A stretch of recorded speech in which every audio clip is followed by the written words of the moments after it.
Abraham Lincoln గారు ఆ సభలో ఒక ఆయన డైలాగ్ వేశారు. అయ్యా అబ్రహాం లింకన్ గారు, మీ నాన్నగారు మాకు షూ గాని చెప్పులు గాని కుట్టేవారు. ఆయన ఏ వృత్తి కలిగిన నేపథ్యంలోంచి వచ్చాడు అనేది కించపరచాలని అమెరికా కంట్రీ ఏర్పడినప్పుడు మొట్టమొదటి అధ్యక్షుడు ఆయన అబ్రహాం లింకన్. ఆయన యొక్క బాడీ ఈనాటికి కూడా ఉంది, లిక్విడ్స్ లో దాచించారు ఆయన బాడీ. ఆయన చాలా కళ్ళ నీళ్లు పెట్టుకున్నాడట. ఎందుకంటే బాధ కాదు, అధ్యక్షుడిగా నేను ప్రమాణ స్వీకారం చేసే శుభ సందర్భంలో నాకు ఈ పదవిలో తల్లిదండ్రులు మర్చిపోదు నేను, కానీ మీరు నాకు గుర్తు చేశారేమని తండ్రి గారిని.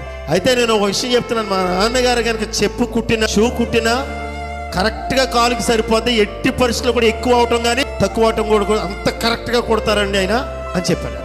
ఇంకొకటి కూడా చెప్తున్నాను సార్, మా నాన్నగారు కుట్టిన చెప్పులు కానీ షూ కానీ రిపేర్ వస్తే ఆయన ఎలాగ లేరు కనుక నా దగ్గరికి తీసుకురండి, ఇప్పుడైనా నేను చేసి పెడతాను అన్నాడు. ఎప్పుడది? అమెరికా అధ్యక్షుడు.